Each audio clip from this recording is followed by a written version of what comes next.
नमस्कार, Satara seven news चॅनलमध्ये आपले सहर्ष स्वागत आहे। नामदार महेश शिंदे यांना 100% मताधिक्य देण्याचा गोळेवाडीकरांचा एकमुखी निर्धार। पदाधिकाऱ्यांचा नामदार महेश शिंदे गटात जाहीर प्रवेश। कोरेगाव शहराचा एक भाग असलेल्या गोळेवाडीचा विकासाभिमुख कायापालट झाला आहे। 1 कोटी रुपये खर्चून आपण अंतर्गत रस्ते ट्रिमिक्स काँक्रीटचे झाले आहेत। आता ग्रामदैवत श्री भैरवनाथ मंदिर परिसराचा विकास होणार असून भुशाडीकडे जाणारा रस्ता प्रशस्त आणि दर्जेदार होणार आहे। एकूणच गोळेवाडीचा अवघ्या काही महिन्यात कायापालट करणाऱ्या कृष्णा खोरे विकास महामंडळाचे उपाध्यक्ष नामदार महेश शिंदे यांना विधानसभा निवडणुकीत 100% मताधिक्य देण्याचा निर्धार गोळेवाडीकरांनी रविवारी सकाळी केला आहे। यावेळी स्थानिक पदाधिकाऱ्यांसह विविध गावातील पदाधिकाऱ्यांना नामदार महेश शिंदे गटात जाहीर प्रवेश केला। यावेळी नामदार महेश शिंदे यांच्या विजयाच्या जोरदार घोषणा देण्यात आल्या। नामदार महेश शिंदे यांनी गोळेवाडीचा सर्वांगीण विकास करण्याचा शब्द काही महिन्यांपूर्वी दिला होता। ग्रामदैवत श्री जानाई देवी मंदिरात झालेल्या कार्यक्रमात त्यांनी विकास कामांबाबत कोठेही कमी पडणार नसल्याचा शब्द दिला। त्यानुसार ग्रामस्थांनी एकत्रित येऊन नामदार महेश शिंदे गटात जाहीर प्रवेश केला होता। ग्रामपंचायत निवडणुकीत देखील नामदार महेश शिंदे यांच्या विचारांचा एकतर्फी विजय झाला होता। नामदार महेश शिंदे यांनी 1 कोटी रुपये अंतर्गत रस्त्यांच्या ट्रिमिक्स काँक्रिटीकरणासाठी मंजूर केले होते। रस्त्याची कामे पूर्ण झाली असून त्याचे लोकार्पण आणि रस्त्याकडेला वृक्षारोपण असा संयुक्त कार्यक्रम झाला। त्यावेळी ग्रामस्थांनी एकमुखी गावातून 100% मताधिक्य नामदार महेश शिंदे यांना देण्याचा निर्धार केला। जिल्हा नियोजन समितीचे सदस्य राहुल प्रकाश बर्गे, कोरेगाव विकास आघाडीचे अध्यक्ष तथा प्रथम नगराध्यक्ष प्रशांत उर्फ राजाभाऊ बर्गे, माजी उपनगराध्यक्ष जयवंत पवार, माजी नगरसेवक महेश बर्गे, अमोल मेरुकर, माजी सरपंच सतीश गोळे, सरपंच नरसिंह गोळे, उपसरपंच सविता घोरपडे, माजी सरपंच किरण घोरपडे, शिरीष गोळे यांच्यासह मान्यवर उपस्थित होते। ग्रामदैवता श्री जानाई देवी मंदिरात झालेल्या कार्यक्रमात नामदार महेश शिंदे यांनी आपल्या भाषणात गोळेवाडीकरांचा विश्वास सार्थ ठरविला असल्याचे स्पष्ट केले। सुलतानवाडीकडे जाणारा रस्ता लवकर पूर्ण केले जाणार असून पुलाचे काम झाले आहे। आता 3 मिनिटात गोळेवाडी सुलतानवाडी हा प्रवास होणार आहे। स्वच्छ व सुंदर गोळेवाडी सुलतानवाडी परिसर होणार आहे। गोळेवाडी सारख्या छोट्याशा गावात आंतरराष्ट्रीय दर्जाचे क्रीडा संकुल उभारले जाणार असून त्याचबरोबर सुभाषनगरमध्ये छोटा गंधर्व यांच्या स्मृतीप्रित्यर्थ भव्य नाट्यगृह, क्रीडा संकुल, आंतरराष्ट्रीय दर्जाची अभ्यासिका उभारण्यात येणार आहे। नजीकच्या काळात गोळेवाडी आणि सुलतानवाडी परिसर निश्चितपणे हायटेक होणार आहे, असा विश्वास नामदार महेश शिंदे यांनी व्यक्त केला। यावेळी राहुल प्रकाश बर्गे, महेश बर्गे, सतीश गोळे यांच्यासह मान्यवरांनी मनोगत व्यक्त केले। यावेळी माजी सरपंच संतोष वसंतराव घोरपडे, ज्येष्ठ उद्योजक तानाजीराव घोरपडे, युवा नेते लक्ष्मण रोमन, संजय घोरपडे, राजन येवले यांच्यासह मान्यवर पदाधिकाऱ्यांनी नामदार महेश शिंदे गटात जाहीर प्रवेश केला। त्यांचे भगवी शाल देऊन नामदार महेश शिंदे यांनी स्वागत केले। कार्यक्रमास ग्रामपंचायत सदस्य रुपेश गोळे, सदानंद रोमन, अर्जुन घोरपडे, अर्चना गोळे, विजया घोरपडे, मंगल लोंढे, प्रदीप पवार, भाग विकास सोसायटीचे चेअरमन रामकाका बर्गे, संचालक नारायण गोळे, हिंदूराव चव्हाण, राजेंद्र घोरपडे यांच्यासह पदाधिकारी व कार्यकर्ते, ग्रामस्थ उपस्थित होते।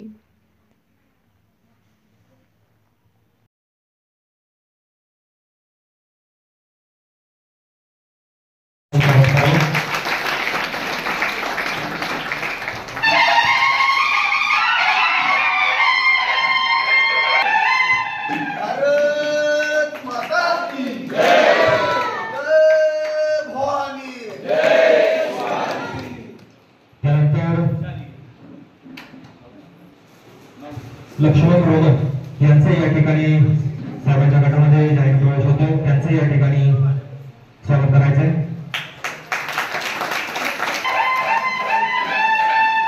त्यानंतर सन्माननीय तानाजीराव घोरपडे यांचे या ठिकाणी साहेबांच्या गटामध्ये जाहीर प्रवेश होतो, त्यांचे या ठिकाणी स्वागत करूया। त्यानंतर गोळेवाडीतील धनाढ्य युवा नेतृत्व संजय घोरपडे बाबा यांचे या ठिकाणी साहेबांच्या उपस्थितीमध्ये जाहीर प्रवेश सर्व साहेबांच्या गटामध्ये जाहीर प्रवेश केलेल्या सर्व प्रमुख पदाधिकारी आणि मान्यवर गटामध्ये राजन घेवले यांचा या ठिकाणी प्रवेश होतोय, त्यांचा देखील या ठिकाणी स्वागत करायचं आहे. गुरुप्रसाद कौलगी या ठिकाणी साहेबांच्या गटामध्ये जाहीर प्रवेश होतोय, त्यांनी या ठिकाणी स्वागत करायचं.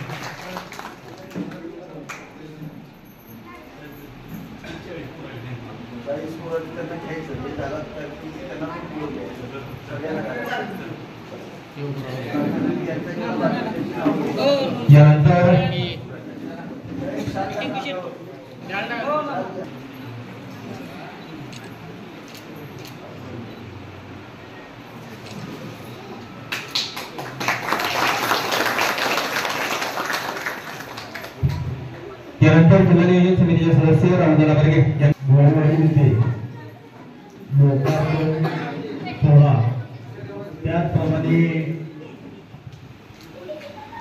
आमचे मित्र संतोष घोरपडे, लक्ष्मण रोमन, खरं तर राम आमच्या बरोबर होते, लक्ष्मण जरा लांब होते, आता राम आणि लक्ष्मण दोघेही एक झाले. त्याप्रमाणे आमची सुलतानवाडीत राम लक्ष्मणाची जोडी जशी गोळेवाडीत पण आता झाली, त्याबद्दल आणि सर्व तिथले प्रमुखांनी जे प्रवेश केला त्याबद्दल सगळ्यांचे सर्वात प्रथम आपण हार्दिक स्वागत करू. तानाजी घोरपडे साहेब आणि आमदार राजा निवले. खर तर एक साहेब कोरोनाचा काळ संपला आणि ह्या मतदारसंघानं एक धाडसी निर्णय घेतला. तुम्हाला माहिती आहे, आपली महाविकास आघाडीतून महायुतीचं सरकार स्थापनेचा निर्णय झाला. त्यावेळी साहेब तुम्ही मुंबईमध्ये होता आणि ह्या मतदारसंघानं मार्केट कमिटीमध्ये आपल्याला समर्थनाप्रती एक सभा घेतलेली. त्या सभेची आठवण साहेब, त्या सभेत सर्वजण विविध संघटना आणि विविध कोरेगाव मतदारसंघातील लोक त्यावेळी आलती आपल्याला पाठिंबा देण्यासाठी. तिथं प्रचंड प्रमाणात उत्स्फूर्त प्रतिसाद होता आपल्याला पाठिंबा देण्यासाठी. ते होतील आणि मी पुष्यगावात एक मोठा बॅनर बघितला साहेब. त्या बॅनरवर एका बाजूला पवार साहेबांचा फोटो, एका बाजूला माझ्या आमदारांचा फोटो आणि खाली एकच वाक्य होतं की निष्ठावान आमदार. गावात आता पुन्हा फक्त निष्ठावान आमदार म्हणून पाठी गाड्या ठेवणार आणि मतं मागायला जाणार का? मला प्रश्न विचारायचा. मला तुम्ही निष्ठावून राहा, त्या वरिष्ठांनी तुम्हाला दिलेलं आहे, भरपूर दिलेलं आहे. 10 वर्ष जावलीच्या मतदारसंघात दिले, 10 वर्ष कोरेगावात पुन्हा इथे पडला तरी मागच्या दाराने विधान परिषदेवर तुम्हाला घेतलेलंच आहे. परंतु एक ध्यानात ठेवा, तुम्ही त्यांच्याशी निष्ठावून राहा. आमचं म्हणणं नाही त्याबद्दल, त्याची खावी भाकरी त्याची प्रभू श्रीरामचंद्रांना वंदन करून या ठिकाणी या रस्त्याच्या लोकार्पण कार्यक्रमासाठी उपस्थित असलेले आता आजपर्यंत आम्ही बघितले, पण खऱ्या अर्थाने या मतदारसंघाचे भाग्यविधाते माननीय आमदार महेशदादा शिंदे साहेब, त्याचप्रमाणे या ठिकाणी उपस्थित कोरेगावचे प्रथम नगराध्यक्ष राजाभाऊ बर्गे, आमचे मित्र अध्यक्ष राहुलदादा, महेशदादा, तसेच कोरेगावचे या ठिकाणी उपस्थित राहिलेले सर्व पदाधिकारी, जयवंतप्पा, सर्व पदाधिकारी, या गावच्या महिला भगिनी, आमचे सर्व या गावातील वडीलधारी ग्रामस्थ, आमचे युवा,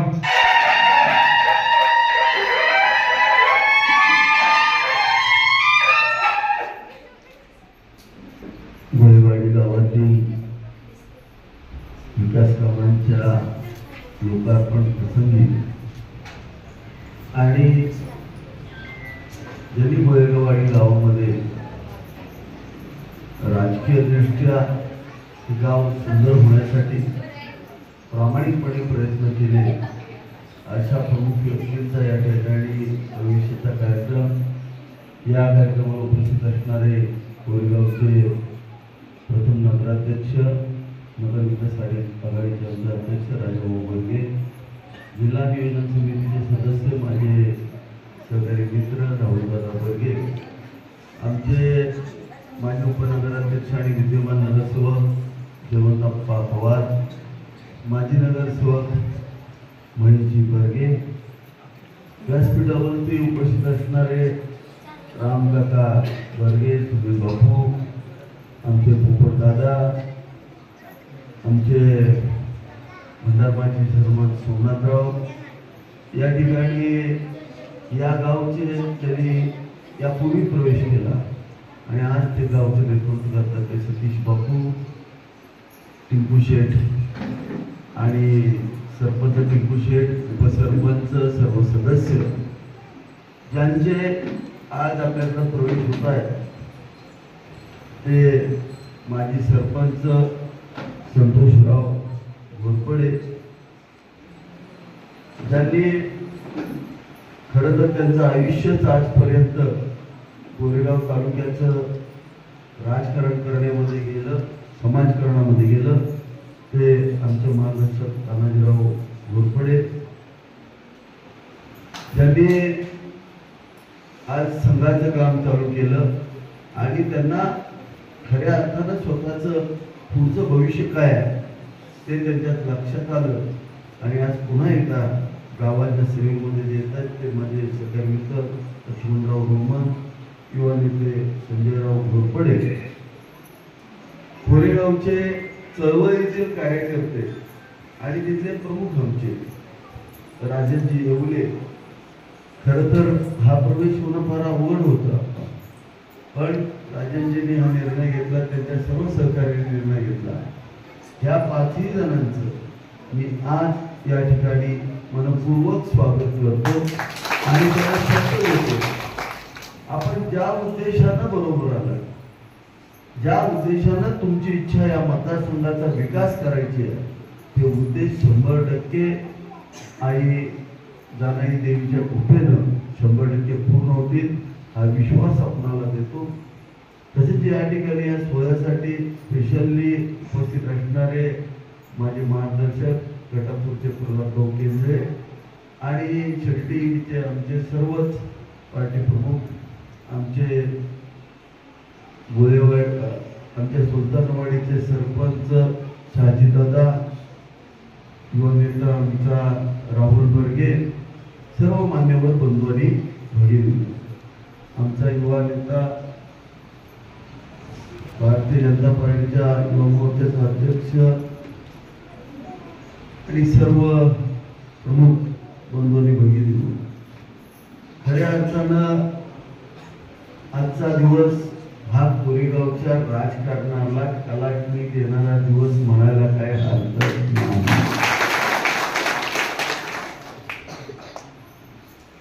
प्रत्येकाने आदर्श घ्यावा, प्रत्येक गावाने आदर्श घ्यावा असा निर्णय आज गोयलवाडीने केला. आमचा माजी सरपंच किरण खांद्यावरती झूल घेऊन जायचा, सर्वच प्रमुख इथले युवा कार्यकर्ते काम करायचे, प्रत्येकाला कष्ट केलं, विधानसभा ताब्यात घेतली, परंतु विधानसभा आल्यानंतर लगेचच कोरोना सारखं महामारीचं संकट आपल्या अंगावरती आलं. आपले 2.5 वर्ष त्याच्यामध्ये गेले. तुम्हाला सगळ्यांना माहिती की दिवस रात्र कष्ट करून आपण त्या ठिकाणी काम केलं, सातत्यानं काम केलं. मी अभिमानानं सांगतो, पहिल्या लाटेमध्ये आपण साधारणतः 7,000 लोकांना जीवनदान दिलं आणि पुढच्या लाटेमध्ये साधारणतः 21,000 ते 22,000 लोकांना जीवनदान द्यायचं काम या कोरेगाव मतदारसंघातल्या जनतेला बरोबर घेऊन आपण केलं. फार मोठं कार्य आज या कोरेगाव मतदारसंघामध्ये आपलं कोरोनाच्या काळात उभं राहिलं.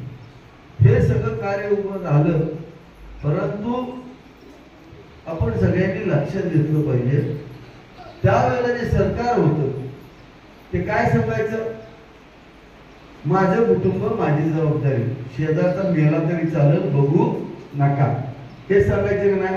कुणी घराच्या बाहेर पडायचं नाही, शेजारचा तडफडून मरायला लागला तरी त्याचं बघू नका असं हे चुकीचं होतं. परंतु आम्ही त्यांचं ऐकलं नाही. आम्ही आमच्या पद्धतीने जनतेला वाचवण्यासाठी प्रामाणिक प्रयत्न केले आणि चांगल्या पद्धतीने पुढे गेलो. आज कोरेगाव तालुक्याचा विकास करत असताना तुम्हाला सगळ्यांना माहित पाहिजे, आपल्या तालुक्याची परिस्थिती माहित पाहिजे. एवढं मोठी 22 पुनर्वसन अंगावरती आहेत आपल्या. 22 पुनर्वसन या कोरेगाव मतदारसंघावरती आहे. कोरेगाव मतदारसंघाचं सिंचन किती आहे? 20 ते 22% फक्त सिंचन आहे. आजही 78% संपूर्ण शेती ही 12 महिने सिंचनापासून वंचित आहे. ही सत्य परिस्थिती आहे. एका बाजूला आमचं पाणी धरणामध्ये कसं शिल्लक राहतंय, शिल्लक राहिलेलं पाणी कोण ना कोणतरी चोरून घेतंय, परंतु आमच्या कुठल्याही नेतृत्वानं त्याच्यावरती अभ्यासच केला नाही किंवा काम केलं नाही किंवा काम करायला त्यांचं धाडच झालं.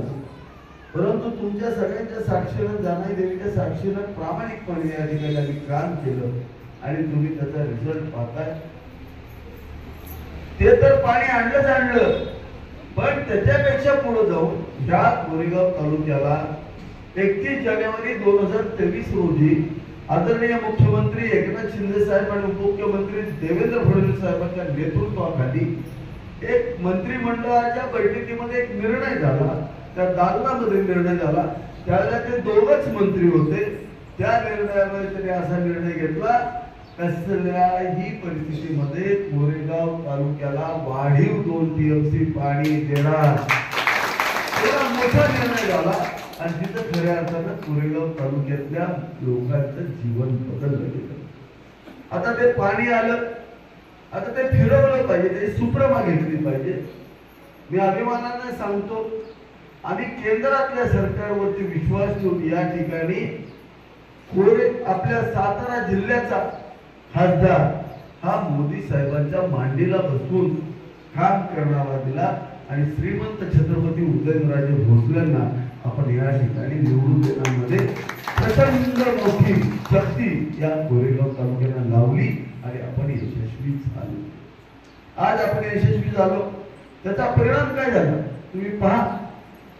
आज आपल्याला या मतदारसंघाला सिंचनासाठी आपली जी मातृ योजना आहे, झे गटापूरची योजना, लक्ष्मणराव इनामदार उपसा सिंचन योजना, झे गटापूर, याचा समावेश कुठे केला गेला? याचा समावेश केंद्राच्या प्रधानमंत्री सिंचाई योजनेत केला गेला आणि आता आपल्याला येत्या 1 महिन्याच्या आत 2100 कोटी रुपयाचा निधी आपल्या खात्यात येणार आहे. पूर्णपणे डोंगराच्या बाजूने सिंचन होणार आहे. रामुसवाडी पासून वाघजाईवाडी जायगाव पर्यंतचे सगळे धरण आम्ही भरतोय. हे सगळं पाणी खाली भाटवाडी पासून सुद्धा खाली उतरत येणार आहे. हा सगळा भूभाग पाण्याखाली होतोय. पलीकडच्या बाजूला रामुसवाडी पासून भंडारमाची, बोदेवाडी, आगरी, रुई, आझादपूर, सिद्धार्थनगर, आंबरवाडी, शेंदूर जाण्यापासून ते भांड्यापर्यंतच्या सगळ्या भागाला सिंचनाला पाणी देतोय. एवढंच करून आपण थांबलेलो नाहीये. मी जबाबदारीने तुम्हाला सांगतो, ज्या आरबवाडी धरणामध्ये 2009 ला एक कोनशिला लावली होती, त्या कोनशिलेवरती लिहिलं होतं, या आरबवाडी तलाव भरण्यासाठीची जी उपसा सिंचन योजना आहे ती पूर्ण केली, त्याचा नारळ होतो. कोनशिला राहिली आणि धरण कोरडं राहिलं. हे माणसाला फसवलं किती जातं. आरबवाडी धरणामध्ये किंवा कुठल्याही गावाला पाणी देण्यासाठी आज काय करावं लागतं? त्या ठिकाणी पाणी आरक्षित करावं. अरे पाणी आरक्षित 2 ऑक्टोबर 2023 ला झालं. मग 2009 ला तुम्ही कोनशिला लावून केलं काय? हा प्रश्न आम्हाला तुम्हाला विचारायचे. ठीक आहे, आमचं बोंगाड आहे, पण बारामतीचे तरी जामते राजे आहेत ना, मग त्यांना माहित नव्हतं का? त्यांना माहित नव्हतं का? प्रश्न आहे माझा. जर त्या आरबवाडीला जर आरक्षितच पाणी नव्हतं, त्या कोरेगाव तालुक्याच्या वरच्या भागाला आरक्षितच पाणी नव्हतं, तर आपण नारळ कुठले फोडले? आमचा प्रश्न आहे. पाणी आरक्षित 2 ऑक्टोबरला झाले 2023 ला. एकनाथ शिंदे मुख्यमंत्री आणि देवेंद्र फडणवीस उपमुख्यमंत्री असताना आरक्षित झाले. आरबवाडीचं टेंडर काढलं. या आठवड्यामध्ये नारळ फोडून आम्ही आता ते पाणी आरबवाडी तलावात घेतलं. पण आमचा आमदार इतका, माझे आमदार इतके हुशार आहे, पण तुम्हाला सांगतो हे लोक माणसाचं मत कशी गुंड जातात बघा. आता पाऊस पडला, पावसानं यंदा रबडी तलाव भरला, पाणी पूजन करायला गेले. किती निर्लज्ज असलं बघा, जणू काही इंद्रदेव घेऊन आणि ह्यानंच पावसानं पाणी पाजलं. या माणसाला येड्यात कसं काढायचं त्याचं जिवंत उदाहरण आहे. अरे 8 वर्ष त्या भागाचं वाटोळ झालं, प्यायला पाणी मिळालं नाही, सिंचनाला पाणी मिळालं नाही. मग आज तुम्ही केलं काय? त्या पावसानं भगवंतानं पाणी पाडले आणि तोच गेलाय तिथं पाणी पूजन करायला.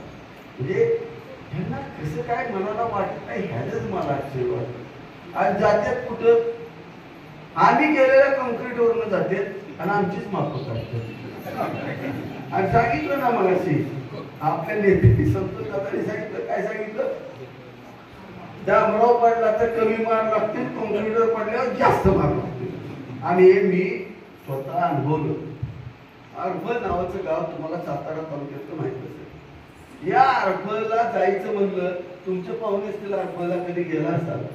पूर्वी ज्यावेळेला अरफलला गेला ना तर पांदीच्या रस्त्यानं अरफलला जायला, ते गुडगावर चिखलातनं अरफलला जायचं. पाहुणे जातानाच ठो ठो ठो ठो ओरडत तिकडं जायचं. आज तुम्ही जाऊन बघा, संपूर्ण टिबीस कॉन्क्रीटचा रस्ता व्यवस्थित करून दिला. एक सामान्य घरातली अर्चना भोसले नावाची आमची सरपंच त्या ठिकाणी निवडून आणली आमच्या सचिन दादाने, आणि तिथं कारभार चालू केला. लहान पोरं उभी करून ते गाव चालवतात. आल्यानंतर आम्ही काम चालू केलं. पहिला तो रस्ता 1 कोटी रुपयाचा करून दिला. आज तुमचा रस्ता किती सुंदर झालाय कॉन्क्रीटचा. तुम्हाला मान्य होतं का एवढा चांगला होईल म्हणून? नव्हतं. त्यांना अभिप्राय काय, कॉन्क्रीटच्या ऐवजी काय केला पाहिजे, डांबरी केला पाहिजे आणि त्याला 30% कमिशन मिळालं पाहिजे. काय करणार बिचारी 2 लेकरं आहे, ती संसार आहे, त्याचं ते पोट भरलं पाहिजे का नको? आता तुम्ही कॉन्क्रीट केल्यावर पुन्हा त्याच्यावरती कोण कुठलं फळ आणायचं तुम्ही सांगा बघू. किती चुका करताय तुम्ही. ती 50% टिकणार कॉन्क्रीट, त्यांच्या पोटात दुखणार नाही का? त्यांच्या बायका पोरांनी करायचं काय सांगा तुम्ही मला. त्यांचं कसं व्हायचं जर कमिशनच मिळणार नाही? तुम्ही सगळं चांगलं चांगलं केलं तर त्यांचं भविष्य चांगलं होईल का? होईल का? आज त्या अरफलच्या रस्त्याच्या उद्घाटनाला गेलो, सगळ्या महिला जमल्या. त्यांनी मला आलं, सरपंच म्हणले सगळे खुश का? म्हणजे साहेब आम्ही सगळे खुश आहे, पण गेले 2 दिवस झालं त्यांनी सुरुवात केली सांगायला. काय ते म्हणजे त्या मावशीला विचारा, म्हणजे पवार मावशीला बरोबर म्हणजे पवार मावशी काय झालं झालं का? साहेब लय चकाचक झालंय, पण त्यांनी मला सांगितलं इतके दिवस पोरग पडलं तर कमी लागायचं, आता पोरग पडलं तर 2.5 लाखाचा खर्च आहे म्हणते. म्हणजे साहेब असं होणार आहे म्हणजे तुम्हाला वाटतंय का? नाही म्हणले, सरळ रस्ता आहे. म्हणजे टापोटाप गाडी ती एका मिनिटाच्याच पोचती, आधी अर्धा तास लागला.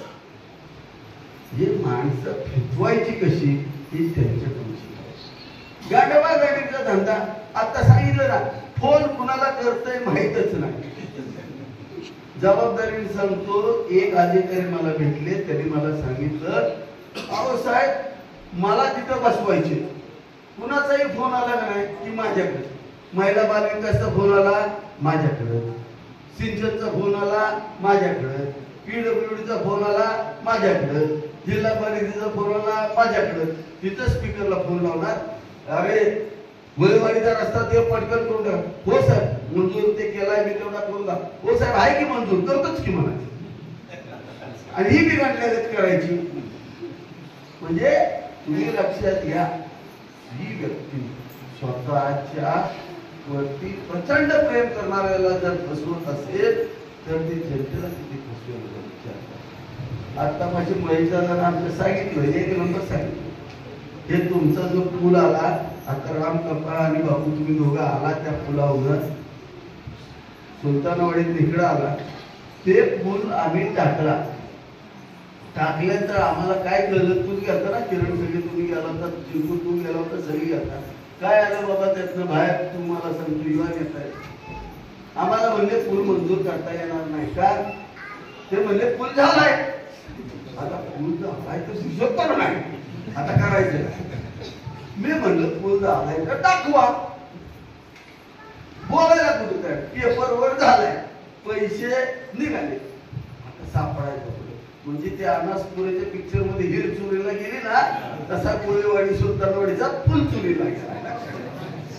आता कुठं नादाला लागायचं, भांडत बसायचं. आपलं ठरलं, जाऊ दे म्हणलं. आपला राजाभाऊ होते, सगळी होती, राहुलदादा होता. म्हणले साहेब दुसरं डोक्याला ताप करून घ्यायचा, जेवढं उकीर काढेल तेवढी घाणच निघणार. आपल्याला आपलं चांगलं करत जायचे पुढं. मग आम्ही आपला तो पूल टाकला, आमचे पैसे घातले, पूल टाकून रस्ता चांगला. आता पूर्ण टार रस्ता करायचा आपल्याला. इथनं सुलतानवाडीला 3 मिनिटात पोचेल असा चकाचक रस्ता करून दिला. पुन्हा मगाशी भैरवनाथाचं दर्शन घ्यायला गेलो, आकांच्या घरी वर गेलो. तो पण रस्ता आता आपल्याला येणाऱ्या डिसेंबरच्या बजेटला टाकायचा. इथनं डायरेक्ट जाणारा रस्ता हा पण डाबेकडे.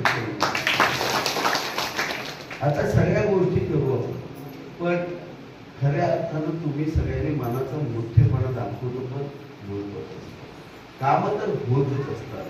पण तुम्ही विचार करा, सगळ्यांनी एकत्र येऊन एवढा मोठेपण दाखवलं. हा आदर्श आता तालुक्याने मिळवला. जे मोठेपणा दाखवत आहेत, आता त्याच पद्धतीने सांगितलं की कशासाठी मोठेपणा दाखवलाय. माझ्या गावचं सांगितलं, आमचा काही संबंध नाहीये, म्हणजे आम्हाला काय स्वतःचा स्वार्थ नाहीये, पैसे नको, आम्हाला काही नको. सतीश बापू पण सांगतात मला, तर आम्हाला कुणाला काहीही देऊ नका, जे तुम्हाला योग्य वाटतं ते आमच्या गावासाठी करा. म्हणजे एवढ्या निस्वार्थीपणे काम करणारे ही लोक एकत्र आले. मी शब्द देतो, काही झालं तरी 1 वर्षाच्या आत या गोळेवाडीला लग्नाचा सगळ्यात सुंदर हॉल या चौकात बांधून दिला. 50 लाख लागू, 1 कोटी लागू, अजिबात बघणार नाही.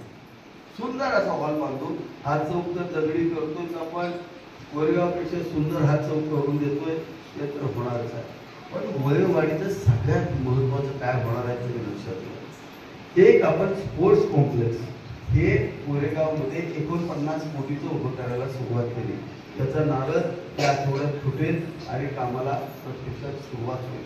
हे जे स्पोर्ट्स कॉम्प्लेक्स आहे, तिथून एक आम्ही 7 कोटी रुपयाचा रस्ता गोळेवाडीच्या दिशेने टाकलाय, कॉन्क्रीटचा रस्ता. त्याचं पण काम चालू झालेलं आहे, तो लवकरच गोळेवाडीकडे. गोळेवाडीतली आपण सगळ्यांनी 5 एकर जमीन ही नगर पंचायतीला दिली आहे आणि 4 एकर जमीन ही आपण कशाला दिलेली आहे, स्पोर्ट्स कॉम्प्लेक्सला दिलेली आहे. 9 एकर एकंदर जमीन आपण दिली, त्याबद्दल पहिल्यांदा मी गोळेवाडीकरांचे धन्यवाद देतो. या जमिनीमध्ये आपण आंतरराष्ट्रीय दर्जाचं स्टेडियम उभं करतोय. 100 कोटी रुपयाचं स्टेडियम हे गोळेवाडीच्या हद्दीत उभं राहणार. याचं तुम्हाला 30 कोटी रुपये ऑलरेडी आपल्या खात्यात येऊन पडलेले आहेत. आणि असं स्टेडियम असेल की जे स्टेडियम पावसाळ्यात सुद्धा त्या ठिकाणी आपल्याला क्रिकेट खेळता येईल. महाराष्ट्रामध्ये कुठलंही स्टेडियम हे पूर्ण झाकण्याचं नाहीये. 23.5 कोटी रुपयाची एकच सिस्टीम आपण जर्मनीची घेतलेली आहे, ज्याच्यामध्ये पूर्ण स्टेडियम आपण आच्छादित करू शकतो. म्हणजे पावसाळ्यात जर 2020 असेल, IPL असेल, तर त्यांना खेळवावी कुठं लागेल, आणि हे आपलं वेगळे पण काहीतरी केल्याशिवाय आपल्याकडे लोक येणार नाही. आज कोरेगावचा बऱ्याच जणांनी या ठिकाणी उल्लेख केला. स्पेन मध्ये जगातलं सगळ्यात सुंदर शहर ओव्हियाडो म्हणून आहे. त्याचा महापौर मला चांगला मित्र आहे. मी 3 दिवस ओव्हियाडो मध्ये होतो. मी तुम्हाला सांगतो, त्या ओव्हियाडो पेक्षा सगळ्यात सुंदर शहर हे त्या 3 वर्षामध्ये गोरेगाव असं हा माझा एकदम सुंदर शहर करायचं. सगळ्यात सुंदर शहर असेल, इतकं सुंदर. आता बेसिक स्ट्रक्चर चाललंय, तुमच्या लक्षात येणार नाही. कॉन्क्रीटचे रस्ते, अंडरग्राउंड गटर, हे सगळ्या आतल्या गोष्टी चाललेल्या आहेत. पण जे खरं फर्निचर आहे, म्हणजे साईडचे मार्बल, ग्रॅनाइटचे सगळे पाथवे, हे अजून आपण हातच घातलेला नाही त्याला. जोपर्यंत आतली सिस्टीम चांगली होत नाही, झाडं लागत नाही तोपर्यंत सुशोभीकरणाची कामं आपण हातात घेऊ शकत नाही. सुशोभीकरणाच्या कामाला खूप कमी पैसे लागतात आणि ती कामं आपण लवकरच हातात घेतोय. त्याला एक वर्षभरामध्ये ती सगळी कामं आपण पूर्ण करून घेऊया. आज तुम्ही सांगा, मी जर साध्या घरातला आमदार आहे, माझा काय बाप काय लय मोठा नाही, त्यांना निष्ठा तिला मोठी लोक माहिती काय त्यांचं कसं आहे, त्यांचं गारगार वाशीत आहे, गारगार संध्याकाळचं आहे. आमचं असलं काय नाही, आमचं आपलं गारगार वारं खटावत वाशीतलं समुद्राच्या कडेचं वारं नाही. सकाळी गारगार गुराच्या गोट्यात लागतं आपल्याला, त्यांना बीच लावा. आपलं असलं काय नाही. त्याच्यामुळं आम्हाला ही प्रत्येक वेळेला नेते येऊन काय सांगते, हा आमचा नेता लय मोठा का, चला बारामतीला कसा विकास केलाय बघा. आज तू गुराचा गोटा करून ठेवलाय तुझ्या मतदारसंघाचा आणि आम्हाला कशाला बारामती जाऊतीस. आमचं काही ती सांग की, आमचं काय करणार ती सांगते का नाही. सांगताना काय सांगणार, 2019ला मला म्हणलं चुकून निवडून आलो. बरं बाबा चुकून निवडून जाऊ. मी पण म्हणलो बाबा चुकून आमदार झालं, मी पण बघायचं कुठलं गाव मला आमदार म्हणतंय का असं आम्ही पृथ्वीराजची बातमी बोलतो. पण आमदार म्हणायला तयारच व्हायचे नाही. वाईट वाटायचं मनाला ही मोठी मोठी माणसं सगळी, बरोबर आहे की नाही, त्यांना वाटतच नव्हती ही निवडून येईल बरोबर. पण रामाच्या डोंगरात 12 वर्ष दूर समाज कुठं चाली काढायची कुठं आवाज येतो हे आम्हाला माहित असतं. आमचं पिढं पडलेलं असते तिकडे चौराड्यात कुठं कुठं टाकतो आम्ही आणि कुठं कुठं फुट्या फिट करतो ती कुणालाच कळणार नाही लक्षात घ्या. त्यामुळं आमच्या डोक्यामध्ये आम्ही केलं झालं सगळं, पण ह्यांच्या डोक्यातच नाही. मला एक सांगा, इतक्या वर्ष तुम्ही नेतृत्व केलं, एक फक्त तुम्ही वास्तू दाखवा त्या मतदारसंघातली की तुम्हाला लक्षात ठेवलं. एक वास्तू दाखवा मला. 14.5 वर्ष तुम्ही नेतृत्व केलं. तुम्ही आम्हाला बारामतीत काय केलंय आम्हाला जाऊच नका. आमच्या इथं काय केलंय ते जाऊ. मत बारामतीची घेणार आहे का, पूर्व बारामतीत राहणार आहे का तुम्ही, नाही. बारामतीत काय बघा नाद नाही करायचं. बारामतीत ही आहे बघा अवस्था कधी केलं.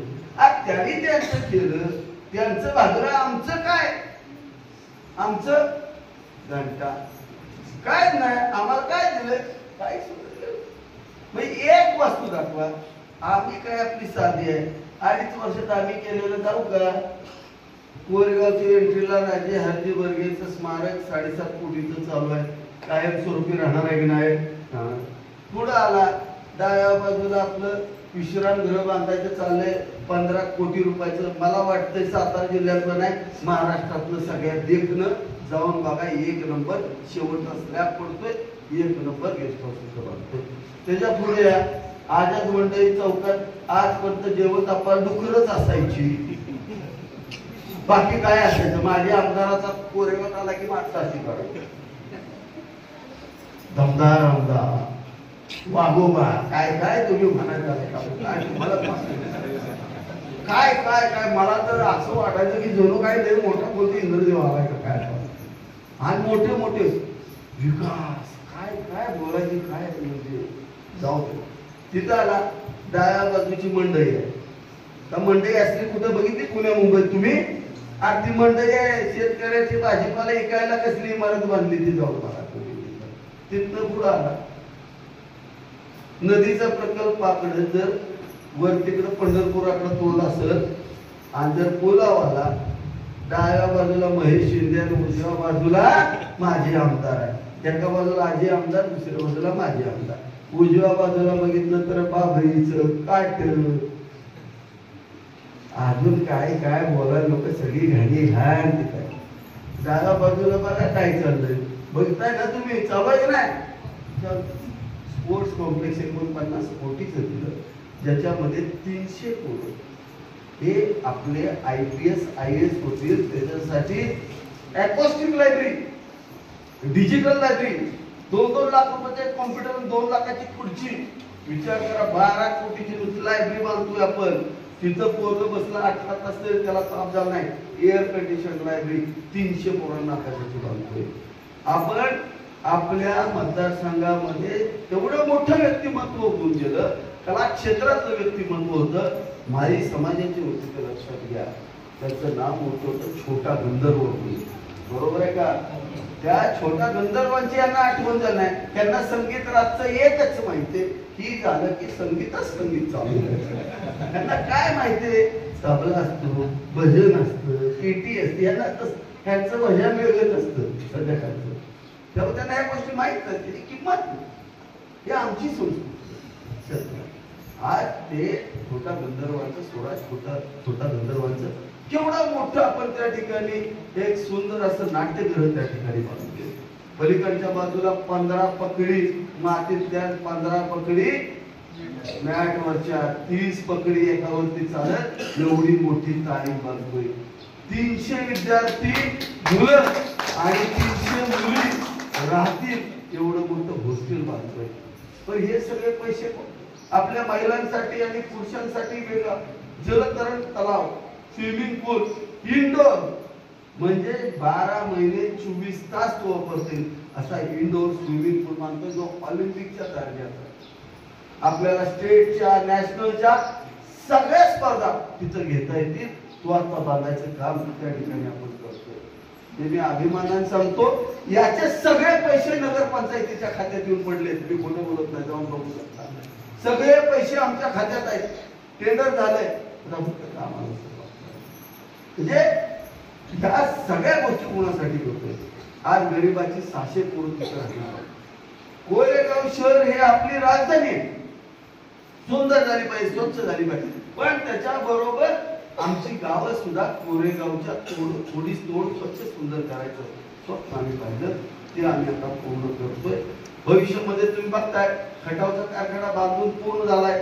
100 महिलांना कालच अपॉइंटमेंट दिल्या. या संपूर्ण जगातल्या 6 देशांचं लष्कराचे कपडे शिवायचं कॉन्ट्रॅक्ट आज त्या कारखान्याबरोबर झालंय. भारतीय लष्कराबरोबर 5 देशांचं काम आज केंद्र सरकारनं आपल्याला दिलंय आणि त्या ठिकाणी 1000 महिलांना रोजगार निर्मिती आपण करतोय. आता आमचं स्वप्न ते आहे की आमचं पोरं BE हो, ME हो, अजून लई मोठ्या मोठ्या डिग्री आम्हाला मी माहित नाही असल्या आता निघाल्या. इतक्या डिग्र्या निघालेल्या आहेत. त्या पोरानं ती डिग्री घेतलं. आई बापानं कपडे फाटस्तवर त्या पोराला शिकवायचं आणि पोरानं हितनं उठायचं, मुंबईला जायचं, पुण्याला जायचं, स्वतःची कपडे काढून घ्यायची. त्या लोकलला लोकल खायला येते. आता सगळं बंद. आमचं स्वप्नच आहे. आमचं पोरगं किती बी शिकलं असलं तर त्याला लागणारा जो कारखाना आहे तो ह्याच मतदारसंघामध्ये उभा केला जाईल आणि ते पोरगं गावामध्ये राहून स्वतःच्या आई बापाची सेवा करेल. आदर्श कुटुंबीचा व्यवस्थेचा, आदर्श कुटुंब व्यवस्थेचा एक घटक असेल अशा पद्धतीचं स्वप्न आम्ही पाहतोय आणि त्याची तयारी चालू झाली. देगावला 28 एकर जमीन घेतलाय. त्या ठिकाणी आता बांधकाम चालू करतोय. अजून 3 कारखान्याचं काम चालू करतोय. हे कुणाच्या जीवावर करतोय? केंद्र सरकारनं आपल्याला ताकद दिलेली आहे कोरेगाव मतदारसंघाला. का दिली? तर आपण केंद्राला एक खासदार दिला म्हणून तरी आपल्याला ही ताकद दिली. मेक इन इंडियाच्या कार्यक्रमाच्या अंतर्गत MSMEच्या माध्यमातून आज प्रचंड मोठे कारखाने आणि ते सगळी उत्पादनं हे केंद्र सरकार स्वतः घेते. संरक्षण क्षेत्रामधली उत्पादनं आहेत ती सगळी आज आपण या ठिकाणी उत्पादित करायला सुरुवात करतोय. खऱ्या अर्थानं आज आपण बागलकोट असेल, मी सांगतो इथनं गेल्यानंतर 24 तासाच्या आत बागलकोटचा पाण्याचा प्रश्न सुटलेला असेल. आजच त्या ठिकाणी बोर मारून त्यांना मोटर टाकून आपल्या स्वतःच्या पैशानं त्या ठिकाणी पाणी देऊन टाका. जोपर्यंत तिथलं पाणी येत नाही तोपर्यंत आपण आपल्या पैशानं ते काम करून टाका. तिथल्या लोकांना पाण्यापासून वंचित ठेवू नका. कॉलनीमध्ये आपण स्वतःच्या पैशानं अंडरग्राऊंड गटर केलेली आहे. त्रिशंकूचा प्रश्न येतोय तरी सुद्धा त्या ठिकाणी कॉन्क्रिटीकरणासाठी निधी उपलब्ध करून द्यायचा शब्द मी आज या ठिकाणी आपल्या सर्वांना देतो. आमचा युवा नेता राजन या ठिकाणी येवले यांनी आज या ठिकाणी प्रवेश केला. तुम्ही सगळे प्रमुख नगरसेवक आज जायचं 2.5 कोटी रुपये आंबेडकर भवनापर्यंतचा रस्ता आणि सुशोभीकरणाचं काम आजच चालू करा. त्यांचा प्रवेश झाला. तुम्हाला ताकद आज 2.5 कोटी रुपये त्या भागाला देऊन आजच काम चालू करणार. अशा पद्धतीचं काम झालं पाहिजे. जे लोक आज राजकीय व्यवस्थेमध्ये इतक्या वर्ष काम करतात, आज तुम्ही मला सांगा तानाजीराव काका आपले किती वर्ष काम करतात सांगा. आयुष्य गेलं. आमचे सगळेच प्रमुख या ठिकाणी आहेत. सतीश बापू असतील, संतोषराव असतील, हे यांचं आयुष्य गेलं. हे कशासाठी राजकारण करतात? स्वतःचं कुटुंब भरायला करतात का रे? स्वतःच्या कुटुंबातले पैसे घालून करतात. का करतात? माझी जनता सुखी झाली पाहिजे, माझ्या जनतेचं भलं झालं पाहिजे म्हणून राजकारण करतात. गोरगरिबाला ताकद मिळाली पाहिजे. आज विचार करा, या राज्य सरकारचे मुख्यमंत्री एकनाथ शिंदे साहेबांनी 1500 रुपये त्याचा निर्णय घेतला. 43,000 कोटी रुपये गोरगरीब महिलांच्या खात्यावर टाकायचा निर्णय घेतला आणि पोटात कुणाच्या दुखायला लागलं रे? लाडक्या लेकीच्या. 3 एकरात 32 कोटीची वांगी पिकवणारी बारामतीची लाडकी रे, तुझ्या पोटात गोळा आला. ही पैसे गेलं तर माझं कसं? अशी सुरुवात झाली आणि मग छाना चालू झालं आणि काही बोलायला. माझं म्हणणं एकच आहे, त्यांनी एकच प्रश्न विचारा, कशाला कालवं करते ती एवढ्या?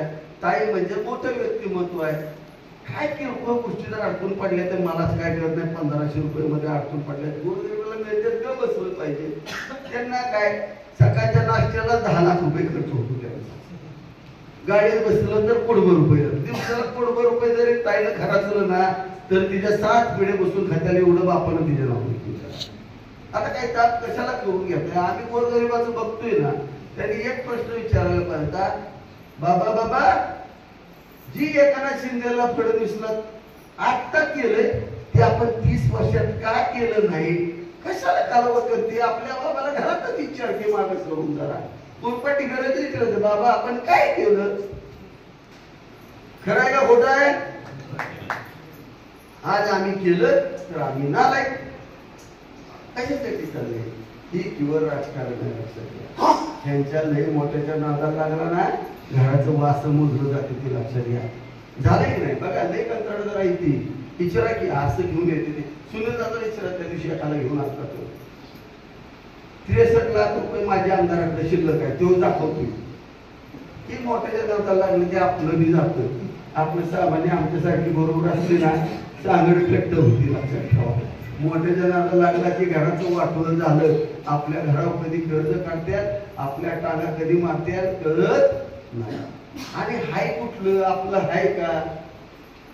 अरे आलं होतं कशासाठी? खंडानं वावर तुला दिलं होतं. खंडानं दिलं ना वावर त्याला आपण. खंड दिला ना त्यानं नाही. उलट 7-12 वरती स्वतःचं नाव बी टाकले, खाली आता लेखाला वारस टाकला. मग आता सर होईल का ज्यानं खंडानं वावर दिलं त्यांना? काढून घेतलं वावर तुझ्याकडून 2019ला. मग आता पुन्हा देणार आहे का?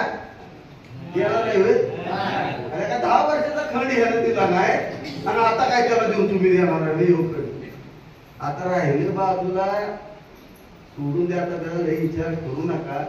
गावाच्या गावात जो आदर्श आज झाला तो आदर्श प्रत्येक गावात घेतला पाहिजे आणि तो आदर्श घेऊन आज आपला भाग एक केला पाहिजे आणि पूर्ण ताकदीनं बाहेर पडा. आता गोळेवाडी एक झालंय. आपण आपल्या नातेवाईकांना प्रतिष्ठांना सुद्धा सांगा की आपणही एकत्र या आणि आपल्या भागाचं कल्याण आपणच करू शकतो आणि भूमिपुत्र लोकच करू शकतात. बाहेर न आलेले करू शकत नाही. हे ठामपणे आपण सगळ्यांना करावं अशी आपण सर्वांना विनंती करतो. पुनश्च एकदा गोळेवाडीतल्या गावकांना जिम साहित्य पाहिजे. मला सांगा की कशाला कुणाच्या मागे लागताय? लगेच करून देतो. गावतो पूर्ण आनंद व्यायाम करताय, आनंद आम्हाला वाटतो. पोरं जरा मजबूत झाली पाहिजे.